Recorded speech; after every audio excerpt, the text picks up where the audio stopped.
Thank you for purchasing the EasyMount laminating system. This operation guide has been produced using an EasyMount 1600 SH. The cold version of the EasyMount range, although slightly different in appearance, will function in the same way. If you are setting the EasyMount up yourself, make sure that the red blocks on the back of the feet are situated at the back. This is important to counterbalance the weight of the film when loaded onto the machine. The new control panel on the EasyMount system now has the facility for different language settings. To save your language setting, press and hold the stop button.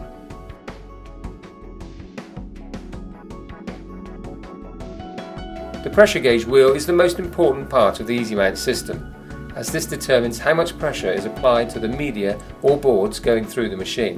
When the rollers touch, the wheel goes loose in your hand. It is very important not to add too much pressure.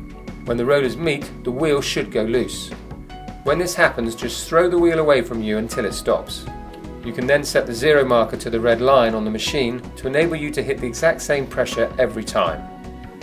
This is a patented design exclusive to the EasyMount range.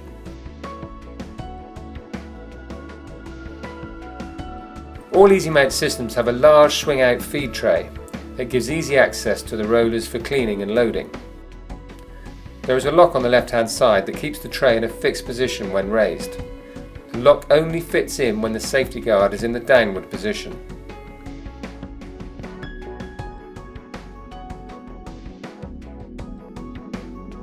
Please note that all EasyMount systems meet with CE regulations. When you press continue, the bottom roller turns. The top roller will only turn when it is in contact with the bottom roller.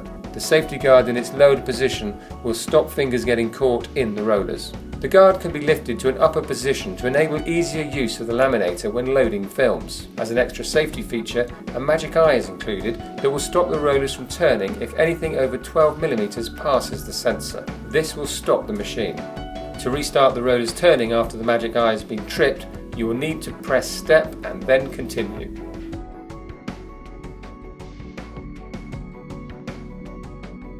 When you have selected step, this activates the foot pedal. The foot pedal does not run continually, it only works when pressed. When the foot pedal is pressed, this will override the magic eye. This is essential when laminating or mounting boards over 12mm. All EasyMount models feature an emergency stop as standard. To begin loading, slide the film onto the top mandrel and insert the black core collars. Making sure at this stage that there is no tension on the core collars and that they are turned so that the O-ring has plenty of movement. Put these core collars into the film and make sure they are fitted close up on both sides. The EasyMount mandrels feature roll width markers for ease of use, which can be lined up by sliding the unfastened film and core collars across the mandrel to line up. Check again to make sure everything is fitted close and then tighten the 4 Allen key screws with the Allen key provided.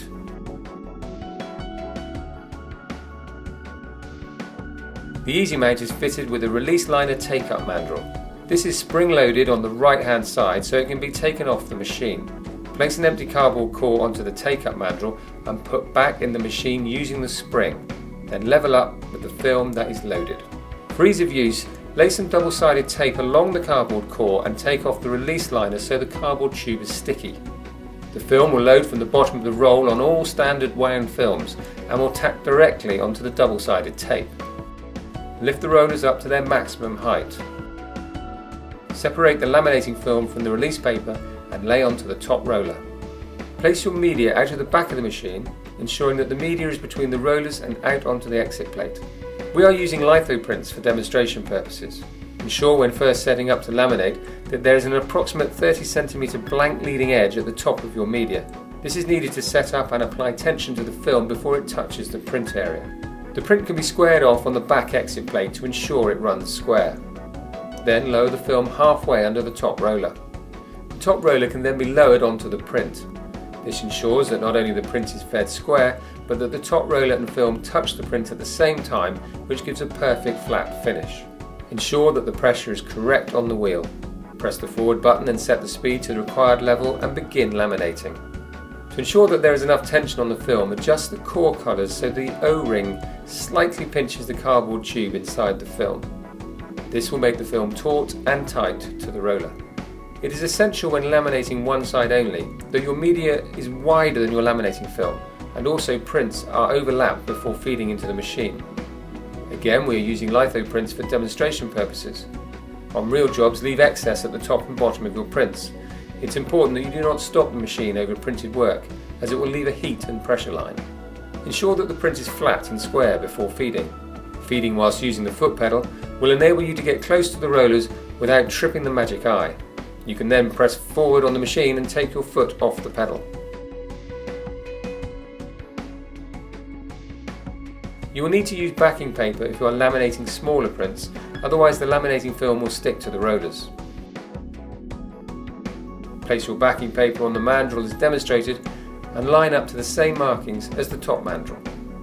This works better from the top-back mandrel.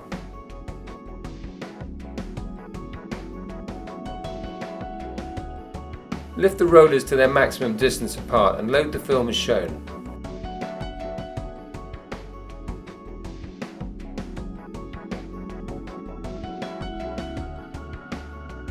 Thread the release paper through to the exit plate.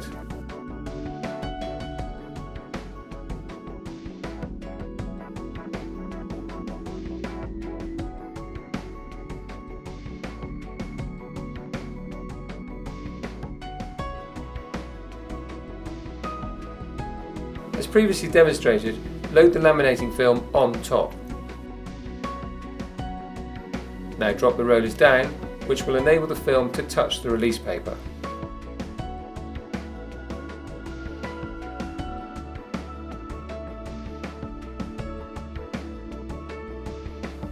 Press continue and add tension to the rolls.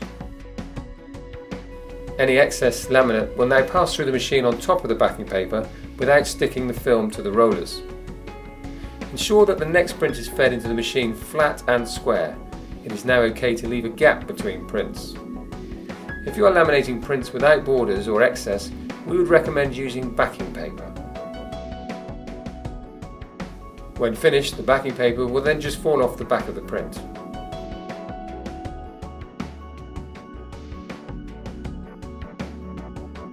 There are many different ways to load the film.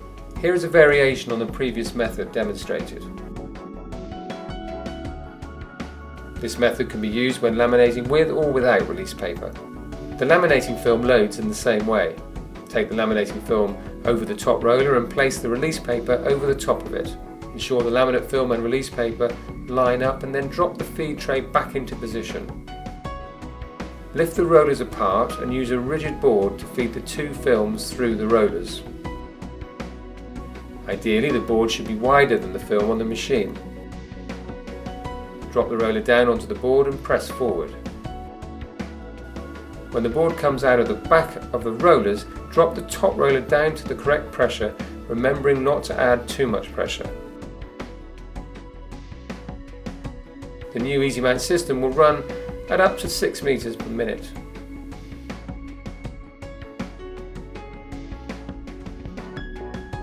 If you want to mount your prints to board, the machine can be loaded as we will next demonstrate. Load laminating film on the top roll as previously demonstrated and mounting film on the bottom roll. Mounting film is very similar to double-sided tape. Overlap the mounting film over the laminating film on the top roller. Lift the rollers apart and use an offcut of board and push into the nip of the rollers. Lower the rollers down until they meet the board.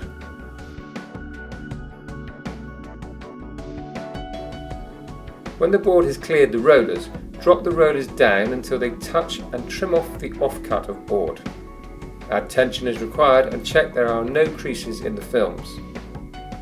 Prints are now ready to be laminated. It is not essential that your print is wider than the laminating film, as the excess film will be lined up to the mounting film. Again, feed flat and square.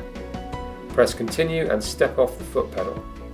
The machine can continue running as the next prints are fed through. The print now has a laminated surface and a peel-off sticky back. Peel off the first couple of inches and fold back the release paper. Remove laminating film from the rollers. Put the first part of the print onto the board by hand or squeegee.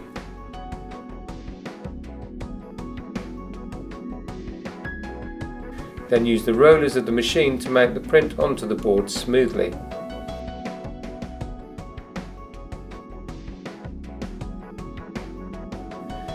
Drop the rollers so that they can grip the board but not crush it. Place the print to be mounted over the top roller and peel off the release paper as the print is being mounted onto the board.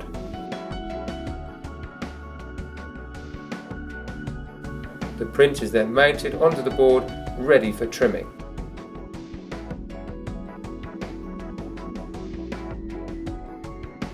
If there is too much pressure applied to the rollers with the pressure wheel, the print going through the machine will crease. To stop this happening, lift the rollers and drop back down to the correct pressure, and the print will go through flat.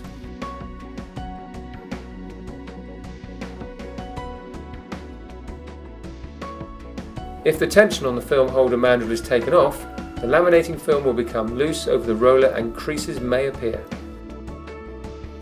When the tension is added, the film sits down over the roller and regains tautness.